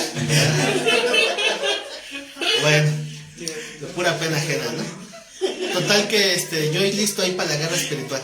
Ya cuando nos fuimos, porque hasta eso nos vamos a salir, y llega aquel joven y traía unos discos de música y me dice, toma, y me das el bonche de discos. Le digo, ¿y esto? Te lo regalo. Yo, ay, gracias. Digo, no es que me gustara esa música, pero el gesto se me hizo bonito, ¿no? Y se da la vuelta y se va. Que llega el pastor que me arrebata los discos y que se los da a su hermano. Se los da, regresa. Y yo, envidioso pastor. Como él no le dieron nada, ¿verdad? Por eso. Y yo nomás me le quedé viendo al pastor. Calla. O sea, internamente yo me callaba, ¿no? Calla. Total que agarramos un taxi de regreso. Y cuando veníamos en el taxi, le digo, ahora sí, a ver, pastor, explíqueme, ¿qué pasó? Primero, ¿por qué me quitó mis discos? Antes que nada. Le dice, ¿te gusta esa música? No, ¿para qué los quieres? Pero me los regaló. Está mal el joven. Déjale sus cosas. Y hasta como que me hizo sentir mal. Bueno, sí. Bueno, está bien, pero a ver, ¿por qué no lo liberó? Fuimos a liberarlo y usted no lo liberó. Yo dentro de mi mente le dio miedo, se me hace. Y me dice, ¿qué no te das cuenta que el joven no estaba endemoniado? dice, mira, en primera, nos habla de su vida. Tiene un largo historial de abuso de sustancias, y sustancias fuertes, que lo han llevado al hospital en varias ocasiones, que ya ha estado bajo tratamiento psiquiátrico. Tú le das la palabra, le dice preguntas. ¿No escuchaste lo que contestaba? ¿No escuchaste cómo él intentaba glorificar a Dios? ¿Cómo él quería cantar el salmo? Luego, un endemoniado no resiste la adoración a Dios. Se manifiesta. Por lo menos se incomoda. Él estaba necesitado de Dios. Estaba rendido a Dios. Lo que teníamos que hacer era guiarlo a los pies de Cristo solamente. Y yo nada más. Pero yo me quedé, qué bueno que no abrí mi boca. Entonces digo, bueno, ya entendí ese texto de que acércate más para escuchar que para hablar. Sí. Entonces, pero bueno, era el tiempo en que tenía que aprender, pero ¿qué tal si hubiera pasado algo así? Y yo nada más confiado en el yo creo, yo pienso y yo siento. No, pues por eso andamos ahí atando. Y otros ni atan ni desatan. ¿No? Y declarando bendición y como decían ahorita, poniendo un vallado de ángeles. Cosas que no son bíblicas. Suenan bonito, pero que no son certeras. ¿Todo por qué? Por ignorancia. Y los que oran así, tristemente, es porque no han sido bien guiados. Es ignorancia. Entonces, tal vez sí puede haber un buen deseo del corazón. Porque hay quien dice, en una iglesia que de allá de Guerrero donde fue a predicar, también estaba hablando, explicando el por qué no era bueno atar demonios. Y se levanta una hermana en la última fila y me empieza a gritonear de cosas. Dice, pero es que funciona. Digo, mire, muchas cosas funcionan, pero no estamos para hacer lo que funcione, sino lo que Dios dice. Pero es que funciona y no lo sacaba de ahí. Pero bueno, ¿qué quiere hacer? Cosas que funcionan, porque también hay brujos y chamanes que funcionan. Pero lo que importa es obedecer la voluntad de Dios. Dice, además, cuando ata al demonio, ¿cómo sabe que está atado? Pues porque ya no hace nada. Y después de atar, ¿no pidió en el nombre de Cristo que se fuera? Sí, ¿y se fue? Sí, ahí está, ¿cómo se iba a ir si estaba atado? No hace una poesía. Jaque mate. ¿Cómo se iba a ir si estaba atado? No, o sea, le digo, ¿no será que más bien se fue porque pidió el respaldo de Cristo para que se fuera? Sí, pero se fue atado. Es que le puso un grillete para que le costara regresar. Le puso un grillete, ¿no? Con 10,000 cadenas. Lo que funciona es la palabra de Dios. Si atan al demonio y se va porque se fue del nombre de Cristo, no porque se haya ido atado. Sí.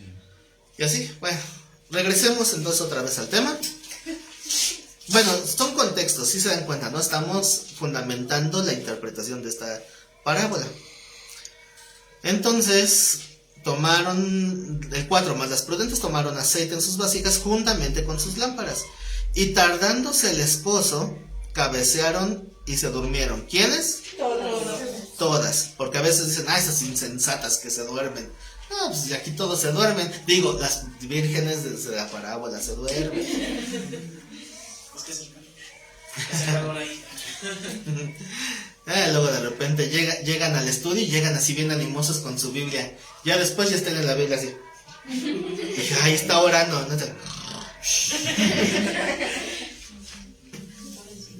Muchos ya están intercediendo con ronquidos indecibles. Entonces, todas cabecearon. Todas se durmieron. ¿No les recuerda un poquito cuando el Señor estaba en Getsemaní orando y le dice a sus discípulos más cercanos, Pedro, Juan y Jacobo, oren conmigo, acompáñenme porque estoy muy triste? ¿Y los amigos? Dormidos. ¿No pueden ni siquiera orar 1 hora conmigo? Ay, sí, Señor, pero pues es que la carne es débil.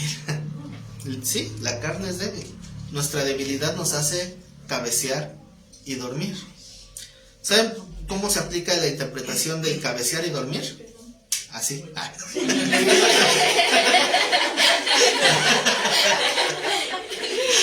Cuando se apagan la luz y se duermen. ¿Cómo aplica el cabecear y dormir? Cuando tú no sabes qué va a pasar el día de mañana puede llegar una prueba y te agarra desprevenido. No te diste cuenta ni en qué momento llegó ni por qué llegó. ¿Qué haces cuando estás pasando por una prueba que no sabes la causa? ¿Reniegas? Espero que no. ¿O preguntas? ¿Dices por qué? ¿Para qué más bien? Bueno, es que el preguntar por qué, recuerden que tiene dos énfasis, ¿verdad? Uno bueno y uno malo. Si tú preguntas por qué reclamando, obviamente eso no es bueno. Pero, ¿cómo? Te va a contestar como a Job. ¿Como a Job? ¿Quién eres tú para decirme a mí lo que voy a hacer o no? Entonces, efectivamente, Dios nos podría contestar así. Y Job ni siquiera se puso tan altivo, ¿eh? Job dijo, maldigo el día en que nací, ojalá y lo quitaran del calendario. Y por eso no tenemos 30 de febrero. No es cierto. 29. 29, sí. Pero pues, cada 4. Bueno, entonces, no es cierto eso de Job, si alguien pregunta con altivez, porque hay gente que sí lo hace, o sea, hay gente que uno lo ve en los tiempos de abundancia, alaban a Dios, levantan las manos, lo glorifican y todo muy bien, pero cuando viene una pequeña prueba, que tal vez ni siquiera es tan grave, tal vez porque tuvieron, no sé, problemas en el trabajo, o porque no les salieron las cosas como esperaban, y se ponen a gritarle a Dios, ¿por qué? ¿Por qué a mí si yo no falto al culto? Y el otro hermano que es bien rebelde ahí está con la bendición y yo nomás no veo claro. Ese tipo de oraciones son las que Dios no va a responder, por lo menos no de una manera muy favorable. Pero si uno pregunta con humildad, Señor, permíteme entender el por qué está este problema. Dame entendimiento. ¿Qué es lo que Dios dice que pidamos y nos dará sin ningún reproche? Sabiduría. Señor, dame sabiduría para aprender de esta prueba, para entender qué es lo que tú quieres guiar en mi corazón. Y entonces Dios te va a decir, ya miraste para allá, ya miraste para acá, ya viste esto, ya viste aquello, y entonces vas a entender. ¿Se acuerdan de ese meme que anda ahí en el Facebook del bebé? Que dice, ¿por qué a mí? Y abajo, sí, ya me acordé. Bueno, sí andan muchos, ¿no? ¿Por qué, Dios? ¿Por qué? Después, acuérdate por qué. La verdad es que muchas veces sí sabemos por qué. Sí. A veces nos cuesta más trabajo entender. Pero si estamos en humildad siguiendo a Dios, Él nos dará esa respuesta. Cuando preguntamos por qué, o como dice el hermano, ¿para qué? Pero con humildad. Y Dios te va a ir guiando. Y vas a empezar a darte cuenta de algo que tal vez estabas haciendo mal, algo que tal vez no habías entendido. Y Dios te va a dar entendimiento y pues puedes corregir. Pero si ya entendiste y no corriges, ¿qué va a pasar? Viene la corrección. Viene una corrección más fuerte. Bueno, ¿qué tanto quieres que trate Dios contigo para que te arrepientas? Sí. ¿No? Bueno, eso ya cada quien sabrá, ¿verdad? Sí, sí. Entonces, ¿dónde me quedé? 6. ¿5? ¿6? Bueno, ¿sí entendieron lo que estaba hablando con relación a cabecear y dormir? No sabemos lo que viene, Sí. estamos descuidados, pero lo importante no es que estemos en este sentido conscientes de lo que viene, porque todas cabecearon, aún las prudentes, porque no sabemos qué es el día de mañana. El punto es que cuando ya venga la situación, sepamos reconocer que la lámpara esté llena de aceite, y entonces ahí sí viene lo que sigue. Dice, a la medianoche se oyó un clamor. Aquí viene el esposo, salid a recibirle. ¿Quién es el que dio el clamor? Algún chismoso, ¿no?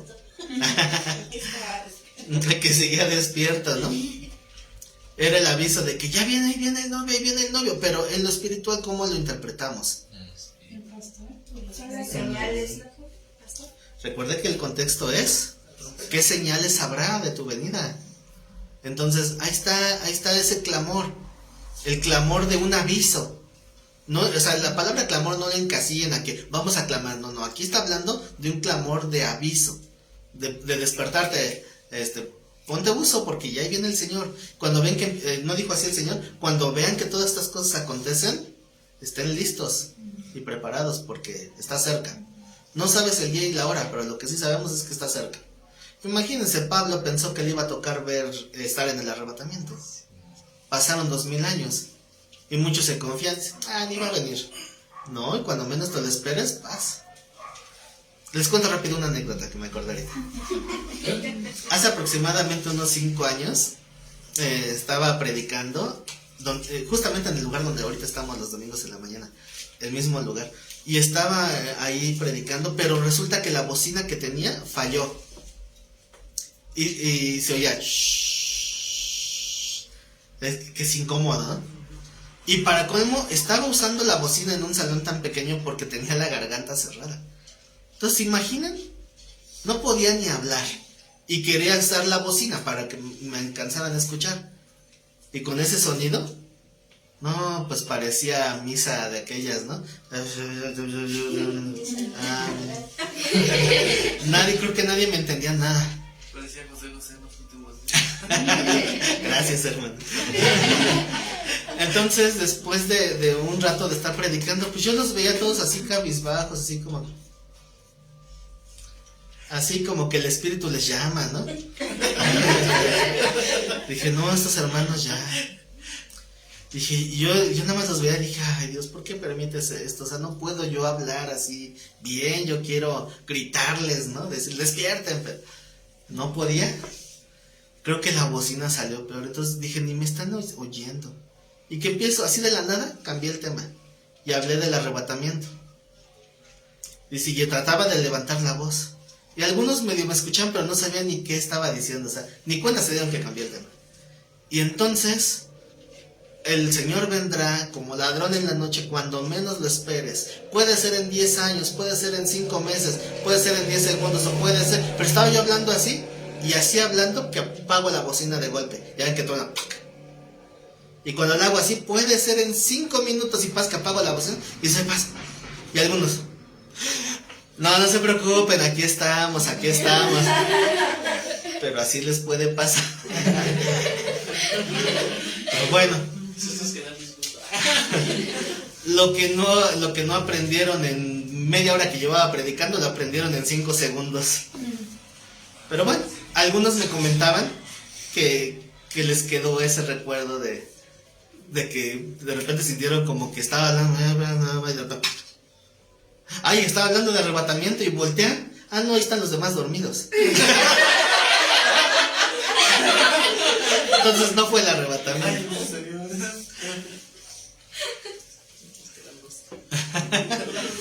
Lo malo es cuando dicen, no fue el arrebatamiento, ahí está el pastor y resulta que los demás sí se fueron, ¿no? Bueno. Entonces, el contexto de Mateo 24 nos habla de estar preparados cuando veamos las señales. Entonces sí, podría llegar en cualquier momento. Puede llegar en 100 años, pero sí podría llegar en 5, 4, 3. Adiós. ¿Cómo sería que el arrebatamiento fuera durante una transmisión en vivo? Estaría... Bueno, siempre y cuando me vaya. No que vayan a ver que todos se fueran, ¿no? Y por andar pensando eso, te quedas, ¿verdad? No, mejor vamos a enfocarnos en el tema. El tiempo se acaba y no avanzamos. Entonces, ¿qué simboliza la medianoche? El final del ciclo. Es que este tema da para mucho. Es que la medianoche, o sea, recuerden que el simbolismo de luz y tinieblas está a lo largo de toda la Biblia como espiritualidad o santidad y impiedad. O sea, las tinieblas son impiedad, la luz es Cristo. Entonces, cuando nosotros nos acercamos a la luz, pues somos evidenciados, ¿no? ¿Qué es lo que pasa en esos lugares donde... rápido, una vez que fue a una iglesia, allá en Guerrero también, nos dicen, quédense aquí en el templo porque se nos descompuso la camioneta. Entonces, quédense a dormir aquí en el templo. Gracias, ¿no? Nos invitaron a cenar. Cuando regresamos al templo y prendemos la luz, un corredero de cucarachas, pero de esas cucarachones y de esas, hasta volando aviones, Yo creo que nos quedamos en la camioneta. Decían, nos quedamos a dormir en la camioneta, pero no se veían. ¿Por qué? Porque cuando prenden la luz, todas se esconden. Pero verlo tan plagado, porque era un templo que tenía una parte abierta pegadita a un baldío, y en tierra caliente, pues imagínense. Entonces dije, no, ¿cómo es que no se veía todo eso? Y dice, dormirte ahí encima, porque tenían bancas de esas largotas de madera. Que no, capaz de que abajo está bien lleno y yo ni en cuenta, ¿no? No me duermo ahí. Entonces, lamentablemente, así pasa con el pecado. Cuando está la luz no se ve, ¿por qué? Porque se esconden, huyen a la luz. Y el Señor lo dijo así, ¿verdad? Cuando alguien hace sus obras para Dios, se acerca a Cristo para que sean evidenciadas que sus obras eran para Dios. Pero los hombres prefirieron ¿qué? Prefirieron más las tinieblas, porque sus obras eran malas. Así comienza el Evangelio de Juan, ¿verdad? Que una luz resplandeció en este mundo, pero los hombres prefirieron más las tinieblas que la luz. Entonces va a haber un momento en que esa espiritualidad va a ir en decaimiento, hasta llegar a un punto que sería equiparable a la medianoche, que sería el punto de mayor oscuridad espiritual. Entonces, eso es lo que le llamamos el reloj profético. Si la medianoche es la hora en que llega Cristo, ¿cuántos minutos faltan para que sea medianoche? Como 5, 4, 3, ya en cualquier momento, pero las señales están tan juntitas ya. Y incluso en el contexto también anterior decía que por haberse multiplicado la maldad, que el amor de muchos se enfriará. Y la palabra amor es ágape. Y el amor de muchos se refiere a la iglesia, no se refiere al mundo, se refiere a la iglesia. ¿En la iglesia también se va a endurecer? Sí, el amor de muchos se va a enfriar. La palabra enfriar, si no mal recuerdo en griego, es la palabra sujo. Sujo, suco no, porque ese es el agua en polvo, ¿no? Sujo. Esa palabra significa enfriamiento a través de viento. Es como cuando tienes el café bien caliente y empiezas a soplarle para que se vaya enfriando. Y es un ejemplo de cómo la maldad va llegando gradualmente y nos va poco a poco bajando esa temperatura. Nos va enfriando gradual y de repente no nos damos cuenta. Y no es tan fácil darse cuenta, no es tan fácil pues sí reconocerlo a veces porque como es gradual, uno no lo percibe. Pero, ¿se acuerdan que hace años atrás, ¿qué será? 20 años atrás, cuando se escuchaba de un homicidio, algo feo en las noticias, el impacto era mayor que ahora? Porque hoy tiro por viaje, las noticias son eso. Ya se le hace uno normal. Ya, tristemente, ya lo ve uno como normal. Sí. Que ya mataron a otro, que secuestraron a otro.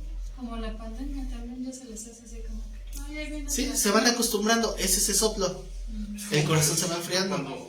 Cuando yo me iba afuera, una vez me fui a Zacatecas, cuando estaba empezando todo lo de los narcos, ¿no? Y yo pues sí andaba bien espantado, ¿no? Y me cuidaba de todos lados, ¿no? Yo cualquiera que veía y me daba miedo, ¿no? Y la gente le andaba como si nada, tranquilo, y sabían quiénes eran sicarios y... O sea, las noches veías cómo salían en las camionetas y armados y no, pues uno agarraba y cerraba la puerta y ponía seguros y aventábamos a veces los colchones. Por si se empezaban a disparar, pues no pasaba nada, ¿no? La gente como si no. Se acostumbra uno a todo. Dicen que a todos se acostumbra uno menos a no comer. Y pues lamentablemente la maldad es algo de lo que el hombre puede acostumbrarse muy fácil. Por eso si uno se aparta de la santidad de la iglesia, se puede enfriar bien fácil y bien rápido.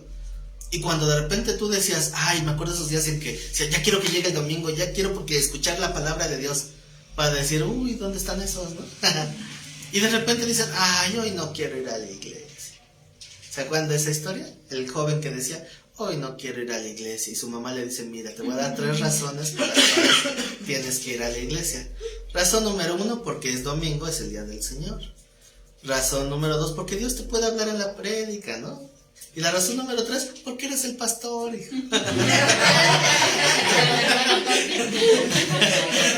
No fue mi mamá.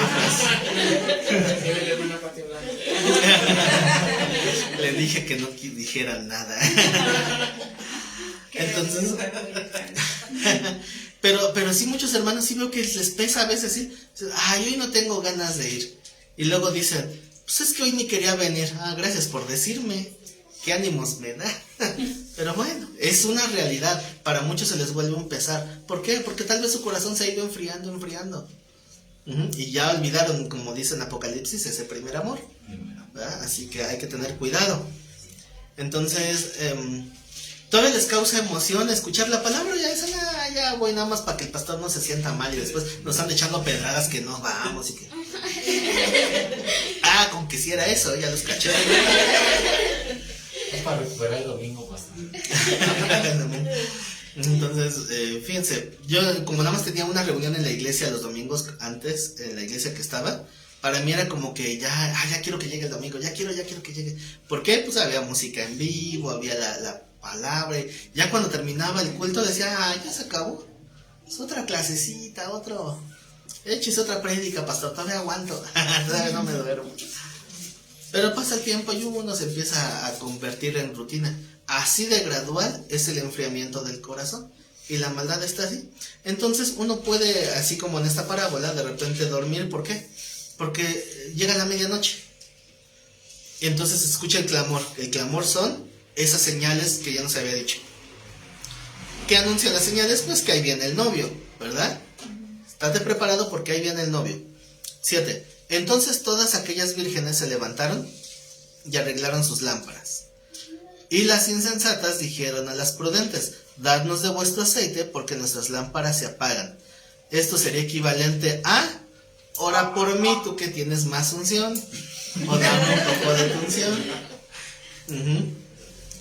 Es como el que dice, hermano, préstame tu Biblia, ¿y yo qué leo?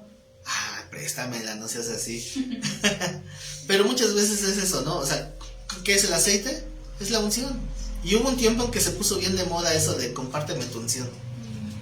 Ya hemos hablado, ¿verdad? Por la doctrina esa de imposición de manos, de compartir la espiritualidad, y que luego están orando que doble unción y triple unción, cosas que fuera de contexto. Pero muchos piensan que así es. Y hay cierta verdad, o sea, no es que propiamente de esta unción, pero sí hay cierta verdad, como aquellas personas que dicen, es que me siento bien triste, ora por mí. Sí, claro que sí, pero al día siguiente, ora por mí, ora por mí, ora por mí, y mañana por... No, y por mí cuando. Pero es gente que está siempre necesitando. Una vez un pastor dice, mire hermana, voy a orar por usted, pero si usted sigue con esa actitud, lo va a tomar del cinturón, le va a dar una patada hasta el lugar santísimo. Usted también tiene el derecho y la oportunidad de estar en una comunión directa con Dios, y no siempre estar esperando que sea otro el que esté orando por usted. O sea, tiene que ser algo personal. Sí, uno sí ora por los demás, o sea, no tiene nada de malo, pero no por eso quitan su responsabilidad. O sea, hay gente que a veces da coraje porque no se quieren arrepentir, no quieren cambiar, no quieren congregarse, no quieren nada con Dios, pero tienen un problema y entonces sí ora por mí. ¿Qué opinan de eso? No sé si es pura conveniencia. Es que no debe ser así. ¿Pura conveniencia? A mí me da coraje. Que, o sea, gente que descaradamente dice, no, es que, ¿por qué no te acercas a Dios? Ven, te puedo enseñar a orar, vamos a orar juntos, pero para que aprendas también. Tú también puedes acercarte hasta el lugar santísimo. Ay, es que a mí me da flojera. Uy, pero sí quieres la bendición, pero no lo quieres a Él. O sea, eso es lo que me da coraje. Quiero lo que Dios me quiera regalar, lo recibo, pero yo con Él no quiero nada que ver. Hay una incongruencia, y eso es lo que no me agrada. Y así hay muchos cristianos que son apáticos en cuanto a acercarse a Dios, pero sí quieren recibir bendición. Por eso también habla en Ezequiel 3:19 eso, ¿no? De que debemos de hablarles, y si no les hablamos, Él demandará a nosotros, nos demandará su sangre, ¿no? Así es, pero es que si nosotros vemos que hay necesidad y no hablamos, es nuestra culpa. Sí. Pero si hay necesidad y nosotros tratamos de suplir esa necesidad espiritual, y aquel que todos nos sigue en lo malo, entonces ya es otra cosa. Parece que ya es su problema. Dice que nosotros ya libramos nuestra alma de eso, ¿no? Sí, sí. Entonces en alguna ocasión cuando alguien yo debe decir que constantemente y no se quería comprometer, ora por mí, claro que sí. Le pido, Señor, pongo en tus manos la vida de mi hermano que está en esta rebeldía, y tú redargúyelo, exhórtalo, quebrántalo si es necesario, pero acerca su corazón hacia el tuyo. Trata con él como tengas que tratar, disciplínalo como tengas que disciplinarlo, pero que realmente conozca lo que es depender y necesitarte a ti. Bueno, esa cara es la misma que puso este hermano. ¿Hoy qué hice? No, yo no quería esa oración, pero es la oración que necesitas. Se ve mejor ya no ore por mí. Oye, pues no aplicaría igual a los que vienen al culto y no quieren dirigir oración.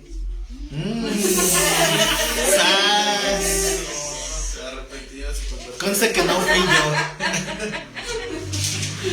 Arrepentidos y convertidos. Bueno, pudiera ser interesante. Ahí se las dejamos de tarea. Bueno, vamos a tratar de terminar. Dice, denos de vuestro aceite porque nuestras lámparas se apagan.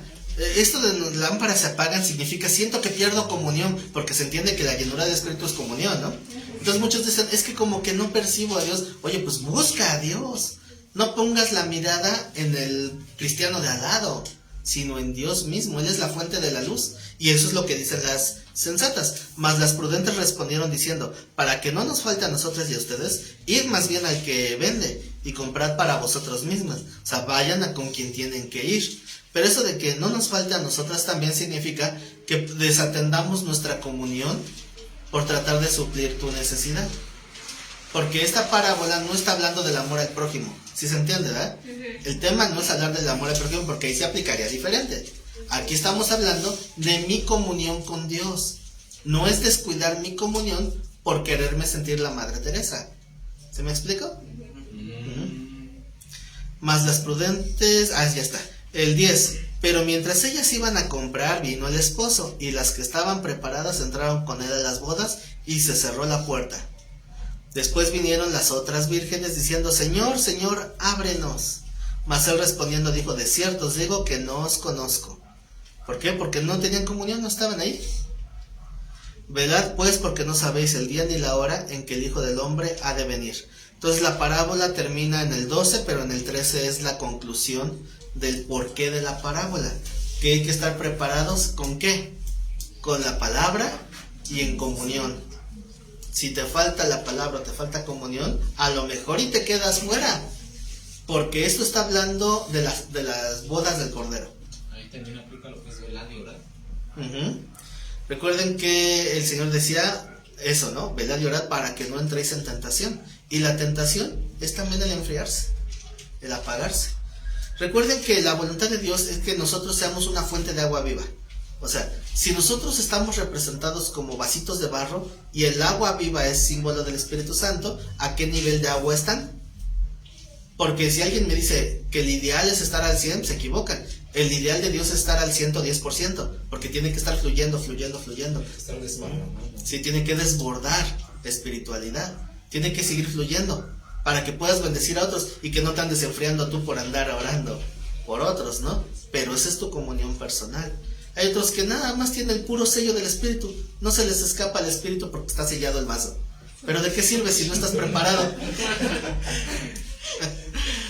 Bueno, recuerden que la metáfora del vaso de barro, si no está sellado, pues se filtra el agua, ¿verdad? Entonces, si ponemos esa comparativa del sello del Espíritu, yo sé que el sello va enfocado al sello del ganado, pero aplica igual, ¿no? El sello de un vasito de barro. Es la promesa de que no se va a ir el Espíritu. Pero si no tienes comunión, ¿de qué te sirve? Hay que estar llenos y estar desbordando esa espiritualidad para que cuando el Señor llegue, esté uno preparado y tenga comunión con Él.